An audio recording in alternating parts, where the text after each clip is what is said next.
This is Sports 225 with Lee Feinswag. Sports 225 with Lee Feinswag is Baton Rouge's longest running and best television show. Who would have believed that? My best friend, Lee Feinswag, look at the Christmas. Sports 225 is brought to you by Breck. Remember, it all starts at Breck. Now, your host, Lee Feinswag.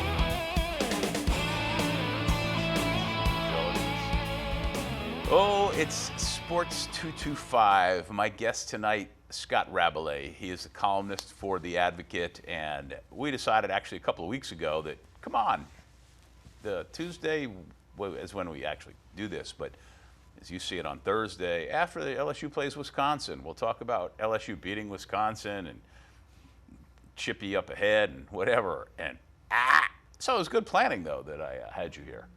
That's my description of the whole thing. Yes, your timing has always been good, but it's an interesting time.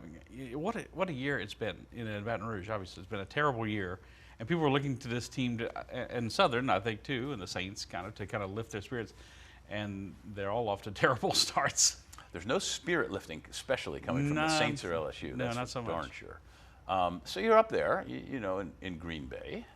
And it was a lovely day for football, was it not? It was. It was my first time there at Green Bay. Went all around the stadium and saw the statues, and they have a big atrium. It's a city smaller than Lafayette, and then to have an NFL team there is just kind of mind blowing, But right in the middle of a neighborhood. But it's really cool, and it's a really nice stadium, and everything was nice, But LSU's performance, if you're an LSU fan.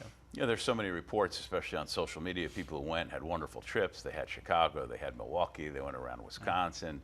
Everybody at the game was great. But while you were watching it, and from a critical end, which is an analytical end, that you're thinking, all right, when this game ends, I've got to write something. The whole time you're thinking, you had to be thinking it well into the fourth quarter. Well, they're going to pull this one out, and I'm going to write this kind of column about that. Isn't that how your mind probably was working during the game? Yeah, that, exactly. It's going to be an ugly win for LSU, kind of like the one they had against Wisconsin 2 years ago in Houston, because this game was shaping up similarly. LSU was behind, and they rallied late. And that and the idea that, especially on that last drive, that they got to get in position, and Colby De La Houssaye, who nearly died in a car wreck this summer in Wisconsin, is going to come on and try to kick a field goal to win the game. What a story that's going to be. And I made a point to go to one of the LSU sports information people to say, to request him for interviews, thinking he had made some kicks, whatever. And of course, that never came to pass because of the probably the most ill-fated interception in LSU football since the year of the pick six back in 2008. That would be the Jamie Howard time. No, Jarrett Lee. Oh, Jarrett Lee. Yeah. Oh, that's right, 2008. Yeah, because that was the year with all of those. And then before then, I'm sorry, it was Jamie poor Howard. Jamie had a really tough time, and it was a game against Auburn where he threw a bunch of them. Wow. And at that point, I'm thinking about just strictly in terms of your job as a guy who's certainly written a fair share of columns. First thing you're thinking is, thank goodness this is the afternoon and not 11:30 at night. Yeah. Yeah, exactly. Because we went down for interviews, which they didn't. There weren't many players to talk to. They're all talking in whispers. I mean, they were kind of shocked, I think, as everyone was. Not that I thought Wisconsin would give LSU a good game. I picked LSU to win closer than Ross Dellinger or Sheldon Mickles did in our paper. We all do our predictions, and I said 24-17. I was pretty close on Wisconsin's score, but I thought LSU could mount a drive or two, which they could not. It was just Wisconsin's a very good defensive team. They were number one in the country in defense last year under Dave Aranda. And obviously they're still pretty good, but come on. I mean, the level of ineptitude of LSU's offense was just shocking. It's magnified to be even worse, I believe, when you watch that game, but then you watch Texas Notre Dame, for example, and then Ole Miss Florida State the next day, and you see games in which there are 80-plus points between the two teams with young quarterbacks, much younger than Brandon Harris. I mean, most college teams would they'd give up a couple of draft picks. Some coaches would give up their some of their salary to have a quarterback with his amount of experience. The Harris does that was his 14th start, I guess, for his career. Yeah. I mean, that's a lot in college football. Well, to even take that a step further, at the same time or shortly thereafter, Alabama beats USC, puts 52 up with a freshman quarterback. At what point do you just Texas go? is using a freshman quarterback. Florida State's using a freshman quarterback. Yeah, it's. In fact, Texas and Notre Dame both had two quality quarterbacks, really, in the game they were using. The kid for Ole Miss, Kelly, even though they lost, and he kind of panicked a little bit in the third quarter, which I think is the reason why they fell apart and Florida State was able to capitalize and beat him. That kid looked really good. He looked like a prototypical pro quarterback. He does. I mean, it's Jim Kelly's nephew, and Yes. so it runs in the family. But, he's the best returning passer in the SEC by far. Scott Rabalais is a columnist for The Advocate. His week last week included covering the Saints on Thursday, getting up to Green Bay on Friday, covering that game Saturday, I assume coming home Sunday. Yeah. Do a little drive-by with the family, and then get after it this week because there's no rest for the weary. You can, of course, read his stuff at theadvocate.com and on Twitter at, I always blow this, so go ahead. Rabalais, ADV. Rabalais, ADV. Make it really hard to spell. He was in the thick of things last year around Thanksgiving when Les Miles appeared to be on his way to getting fired, but did not. And when we come back from break, I'd like to go back a few months and pick up the story from there and give you a couple minutes to consider that. This is Sports 225. I'm Lee Feinswag, and we'll be right back.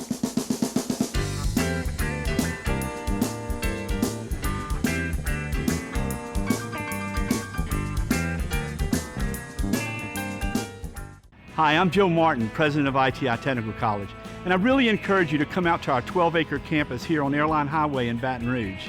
Contact ITI to enroll in our Construction Management Associate and Occupational Studies degree program. Learn to plan, coordinate, budget, and supervise construction projects and collaborate with engineers and architects in the residential, commercial, industrial, and heavy civil construction industry sectors. Call now about this new, exciting career degree. ITI Technical College. Begin your journey to a better life. We're back on Sports 225, hanging out with Scott Rabalais. It's the week after LSU sort of played Wisconsin, and Flotsam and Jetsam comes to mind, just everywhere. So, as I said before the break, take me back in the Wayback Machine to last year in Thanksgiving week was the week in which it appeared that Les Miles was going to get fired, and you wrote about that for the first time, that there was a movement afoot within the LSU ranks to fire Les Miles. Well, I really wrote about it earlier. They lost to Alabama, and then they lost to Arkansas, and so you started to hear things. It was a couple-week process. Yeah. And they started 7-0, and then they lost those two games. Then, of course, lost to Ole Miss as well. But after the Arkansas game, they looked pretty bad. They lost by 17. And I'm thinking, okay, what is really the truth here? So I grew up here. I went to school here. Born and raised in Baton Rouge. So one thing about getting to our age, Lee, is you get to know people and people who are around the program and know things that are going on. And I just want to say, what is going on with Les? Is he really in trouble? And it's like, yes, he is. He's really in trouble. People are really fed up, with him and the stubbornness towards the way he runs the offense and everything. And of course, it just seemed to be compounded a week later by the Ole Miss game. They looked terrible in that game as well. And then, but somehow the week of the Texas A&M game, the regular season finale, it started to change. It's not kind of like, because nationally there was all this reaction like, how could they do this to Les? He's won almost 80% of his games at a national championship. Well, the same situation was happening at Georgia, which was a school with a guy who everybody liked, who had not won a national championship but competed for them and done extremely well in the SEC East in his almost, 17 years or whatever he was there. And during that time, for the same reasons, they felt like he was on a down escalator. But what they did was evidently go into Mark Richt and say, hey, we're going to fire you. Let's everybody go out with our heads held high. We're going to give you a lot of money, and you move on. And they came to that type of agreement. And LSU did not do the same thing, failing Public Relations 101 to the nth degree. And I think that was a bigger part of it. There were two schools with exactly the same thought, same situations, but Georgia handled it one way and got away with it fine. And LSU, at the time, seemed like they got away with it fine because of the great recruiting class. But then this loss put such a damper on everything because of the way it occurred. Yeah, so Miles gets an 11th hour reprieve from the governor, basically, because Jindal tweeted that day, I don't think they should fire him. Yeah. And well, the money in this case, LSU versus Georgia, was a factor. Yeah. There was Oh, yeah. substantial Yes. payout. Yeah. And LSU would pay him about $13 million. And Yeah. they're still owe him that, I believe, this year, unless they wait till after January 1st. So Yeah. anyway, we don't have to go there just yet. Please don't. But so all the public opinion changed, and F. King Alexander, I think, basically said, I can't go to the legislature begging for money next year if we're paying Les all this money not to coach. Right. So they won the game, and he got to stay, and then they won the bowl game, and then he changed defensive coordinators and hired Dave Aranda, who still looks like a great hire. I think I give him about a B for how they played defensively Saturday. They had some breakdowns and mistakes, but it's to be expected in their first game under Yeah, I mean, a vastly new Wisconsin should system. have had more because there was the interception in the end Yeah, I zone. mean, it could have been 17-0 at Right. halftime instead Yeah. of 6-0. Yeah, So, yeah. Great recruiting class, as you said. Everything seemed to turn to gold. And Miles, basically gave assurances, even back at the Texas Bowl, the day before the game, they had a press conference with the two coaches, and he said how they're going to go out in the offseason and look at what other people are doing, basically modernize the offense, which is what people have been begging him to do. Modernize. I always go back to this. Les's two biggest allies in the SEC in terms of being people who are devoted to the power running game are Nick Saban and Brett Bielema at Arkansas. And these are both guys who have gone out in the last couple of years and hired younger, more progressive offensive coordinators, Dan Enos at Arkansas and Lane Kiffin at Alabama. How about Alabama picking up Steve Sarkisian this week Sure. as a offensive consultant? Yeah, exactly. Someone who, if Lane gets a head coaching job, which you figure he probably will at some point, might step into that role as offensive coordinator. So, I don't think Nick likes some of the things Lane has them doing offensively, but he knows you need to do it. Right. If you look at his mouth and his body language sometimes. So let me back you up then. Mm-hmm. Were you personally of the opinion, because you never wrote this specifically, and Right. and we're not in the habit of hiring or firing coaches, members of the media, but did you think at that time it's time for Les to be fired and move on and make a change? Were you of that belief in November? I was. Yes. That kind of like as you say with Rick at Georgia, he was running the course. It's the old John Madden thing. After about 10 years, it probably needs to be a change. Yeah. And for most coaches, that's the case. And there seems to be an eventual decline. With Familiarity breeds contempt, as they say, or something like that. Well, but then, like all the rest of us, after the remarkably good signing period and all the feel good and these guys are going to be great, then were you swayed as well, like in January and through last I have to weekend? admit, because like I said, lose Kevin Steele to an SEC rival Auburn, but hire Dave Aranda, who someone else would have hired if not LSU, USC perhaps, or another power school. Great recruiting class. Through all the upheaval here this summer with the Alton Sterling shooting and then the police shootings and the flooding, Les has been a leader of the community. I mean, it really said all the right things and touched all the right buttons and was out in the community visiting people at Celtic Studios, right, who are there, the refugees, all those things. And it just goes But the one thing he couldn't do, which is what I want to talk about when we get back from this break, is turn Brandon Harris into a really good quarterback. Right. Because something's missing there. He's Scott Rabalais.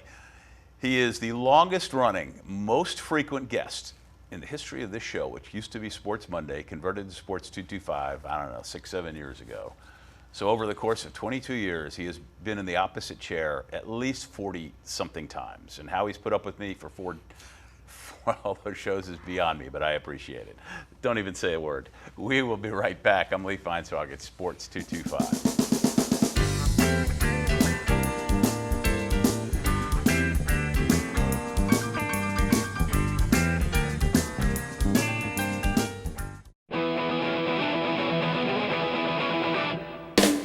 Oh, hi, I'm Lee Feinswag. I'm checking out Yelphi. It's my favorite app, and I follow everything I need to know through Twitter. It's my personal sports network. Hey, not only does it keep me up to date on everything, NFL, NBA, Major League, even volleyball, the news feeds are there. I can buy tickets to sporting events like that through Yelphi. You can get it at the iTunes store, yelphi.com, YELLFY. Check it out. You'll be so glad you did.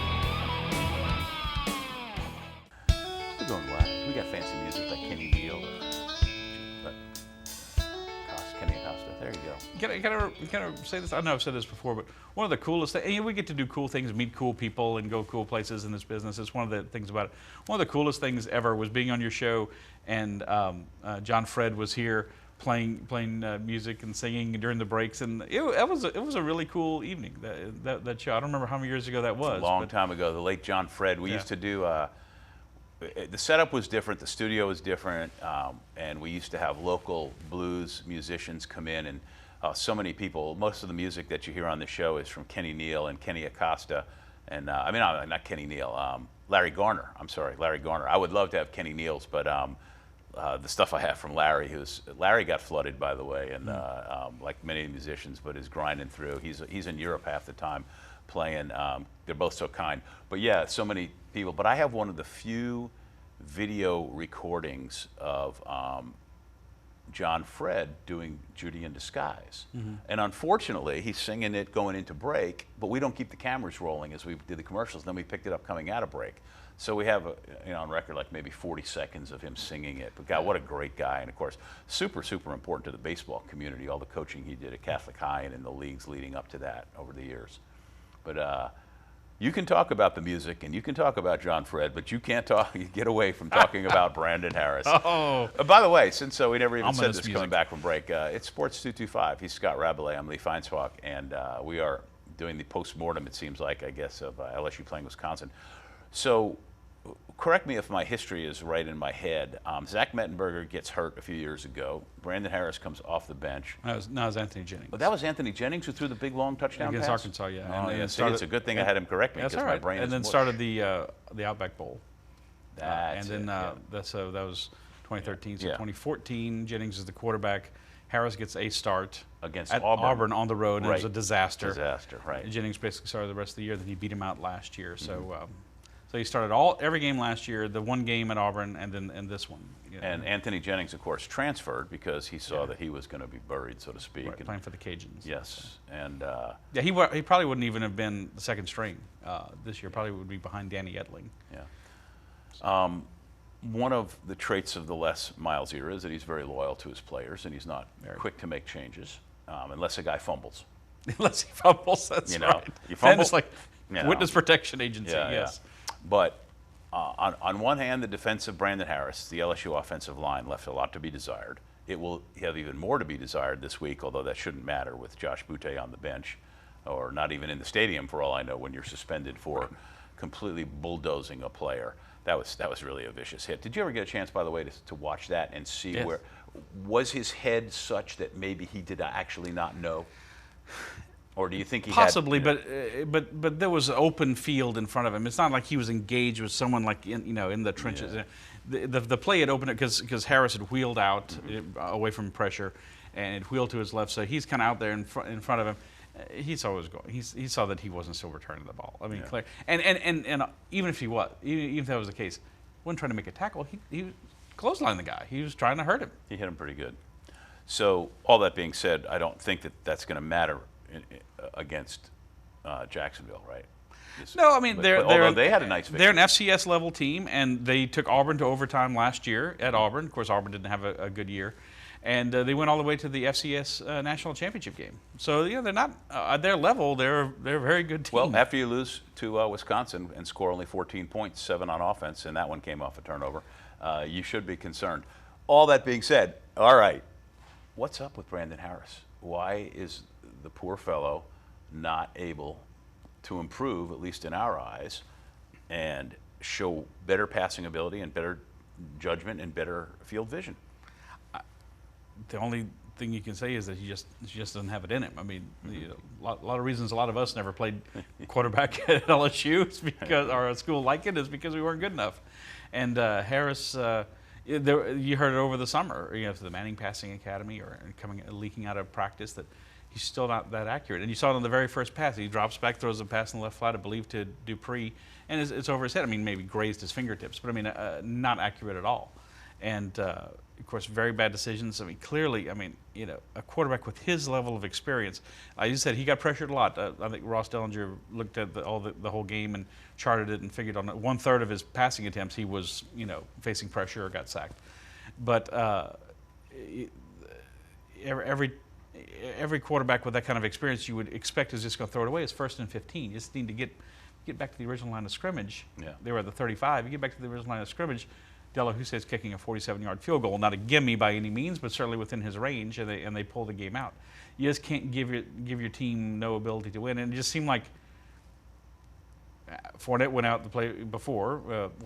Then there was a penalty. And I was thinking to myself, it's all on Brandon right now. And now maybe they shouldn't even throw it. Some people say they shouldn't even throw the ball. You give the ball to Geis and run it 2 or 3 times over the middle, and then you kick. Yeah, well, here's the other thing, too, is why doesn't Brandon Harris run more?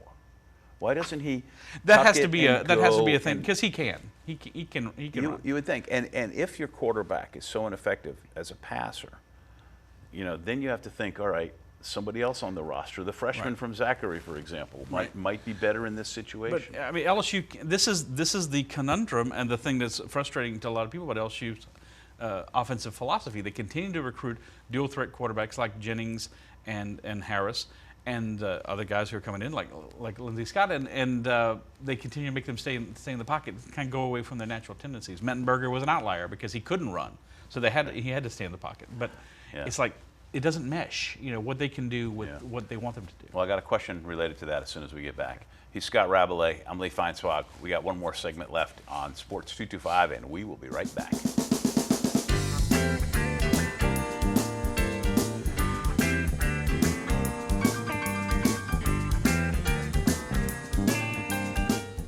It was nearly a decade ago that Brett teamed up to Imagine Your Parks, and you imagined big.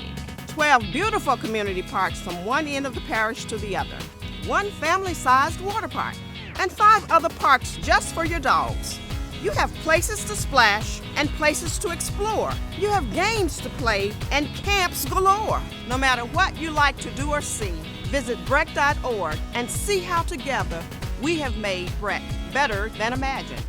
Coming down the home stretch of another Sports 225. Thanks, of course, to Scott Rabalais from The Advocate for being here, but also to John Williams from JCW Productions for not only directing the show, but all that he does, and JC Production, it's easy for me to say, JCW Productions for anything you need digitally and creatively. I didn't say digitally or creatively or JCW very well there, did I? If he's really good, he can probably edit that out and make it a lot smoother. That's the beauty of this show. We don't edit out anything, Well, one time when you were on, I did drop a curse word, and luckily it wasn't live. Yeah, and I was able to, because I started laughing and I said something, and luckily I was able to go behind. That's the only time in 22 years I've ever said a bad word on this show. We used to take those live calls. I was always worried, like, what is somebody going to say? Yes. So, how much of the finger has to get pointed at Cam Cameron, or the inability for Cam Cameron to do his job the way he would want, in your opinion? Well, there's a couple of layers there. One is that the offensive game plan is a co-production with Cameron and Miles, and now Damian Craig, the new wide receivers coach who played quarterback at Auburn, has some. Who could run, by the way? Oh yes, he definitely could. He was a very good quarterback in that regard. So it's kind of they collectively, but Cameron, I think, bears some responsibility for not developing the quarterbacks better than they have developed. Mettenberger came to them kind of half-baked. He had been at Georgia, he had been at a junior college. And then, but the kind of plays he has to run is dictated by Les Miles. You hear that they practice different things, more exotic, for lack of a better word, plays, or plays that most people are running. And then once they get to the game, it's like 2 tight ends and a fullback. Let's go. I mean, you look at every game I saw after coming back from Green Bay this weekend, Lee. It was like, well, LSU doesn't do that. No. LSU doesn't run that kind of play. LSU's We just got a few seconds left. Yes. It's a non-conference game. You still can win the SEC West. If you win the SEC West, you can still win the national championship. But pretty much now you're in a situation where you got to close out. Do you think anything like that can happen? No, not at all. No, I mean, they're looking at 8 or 9 wins, and that puts Les back in the big hot seat. And do you think that Les Miles is the coach in 2017 at LSU? Not right now. All no, right. I don't know. I got to cut you off. I got to cut you off there. All right, he's Scott Rabalais, not only my dear friend, but a great writer for theadvocate.com, and also a newspaper that I think they still publish. Yes, they do.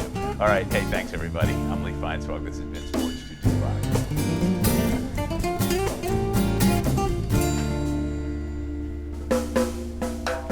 at carnival time by Baton Rouge Bay. That's the site of my story. At Spanish Town Mardi Gras, things can get blurry. See the mowers marching, prizes fill the sky. This Spanish Town Mardi Gras, may it never die. Poetry was everywhere, sweet music filled the air, and just then she glanced my way next to Baton Rouge Bay.